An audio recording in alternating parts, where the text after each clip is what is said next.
Jakobs, if I'm pronouncing that correctly. I just met Jaap last night, and I told him I'd read his book. Again, I must admit, I didn't read it cover to cover. But one of the best books I've ever read.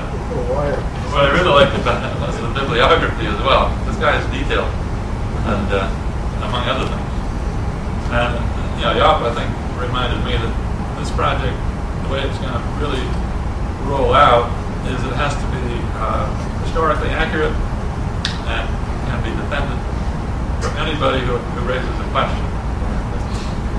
The other side of it is Jaap knows more about records in Amsterdam than anywhere in the world, that I think that pertains to this particular period. So we're pleased to have Jaap among us. Frank Cipher, an old friend. Frank is currently been working with Collegiate to Library. And Frank will tell us more about that, but I think he's been doing something with the library. Again, this is Jack Harrington. He's Chief Financial Officer for Collegiate Church Corporation.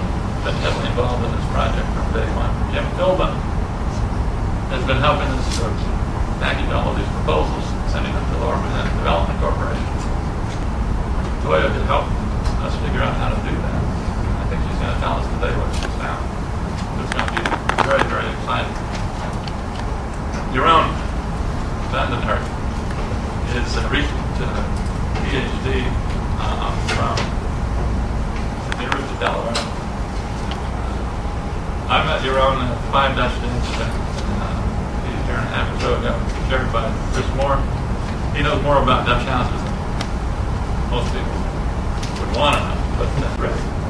I'm going to introduce George James. He's going to talk about the 3D virtual concept.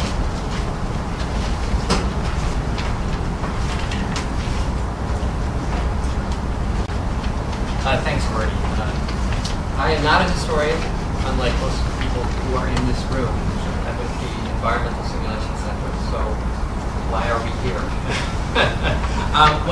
We're here because we've had an experience with building a museum exhibit for creating a virtual place, the Museum of the Chinese and the Americans. I'm going to talk about that a little bit today and demonstrate the exhibit to you. But I'm going to encourage you to go down to the Museum of the Chinese and the Americans at 70 Mulberry Street and see it yourself, because it is live there. Now, the Environmental Simulation Center was founded 15 years ago at the New School for Social Research, and we have been independent since 1997. Can you flip the top of your computer down? Yes,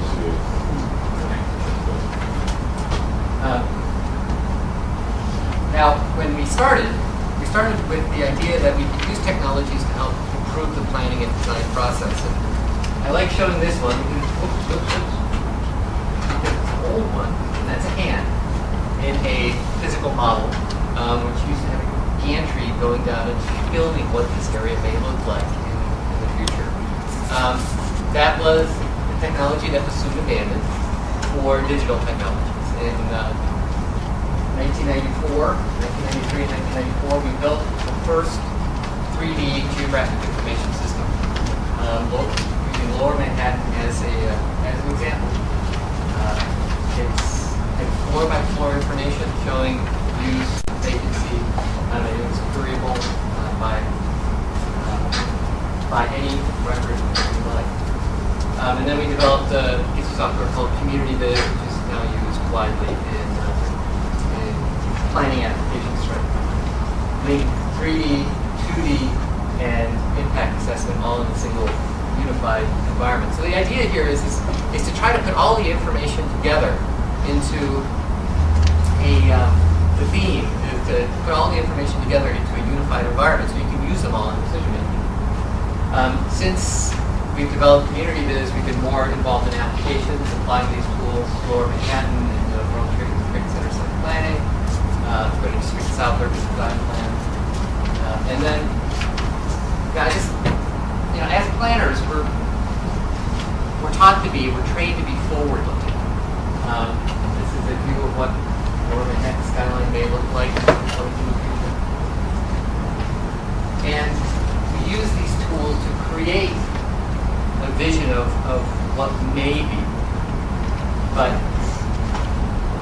what may be is always informed by where we've been. And the changing skyline I'm using as an example here from the 1930s. Now, and also in how we can modify our environment. You can see how Lower Manhattan grew. Now, I want to get right into it because I know we're already running a little bit late and talk about what we've done in Chinatown at the museum in Chinese New York. It was a 3-year development period. It was funded by the National Endowment for the Arts. It was developed as a pilot, but it's a real project. It's out there. They use it as a central part of their exhibit. It was live last year. Museum of Chinese in the Americas is more of a cultural museum. I mean, they do have artifacts, and they do have a curator, and they do care about the history of it. It's more of a cultural history as opposed to the history of the place itself, of the people who live in the place. And as such, it means that their archives are full of all different sorts of materials. They have written documents, they have 3D artifacts, they have audio interviews, sound bites, film footage, old photographs. So what do you do with all that information? And so we've worked with them over this 3-year development period to try to put all of this information together with other types of information about the place. Now, demographics, types of the buildings, all linking all with the city databases on their tax records, type of construction type, and putting it all into essentially what I view as an interface into their archive. So what you end up having is, schematically, you have the 2D geographic information system linked with 3D model, linked to all of their archival information, and ultimately an interface that allows you to dig down any way you'd like through it. And it could be put on the internet. It's all done with web technologies. And I want to show you what we did. Now, at the museum, there are 2 screens. I have one over here, one over here. I don't have 2 screens with me today. So I'm going to switch back and forth between the 2 screens.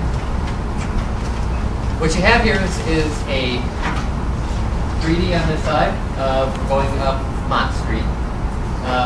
2D over here, you can see where you are. You have a little view cone showing you where you are within Lower Manhattan.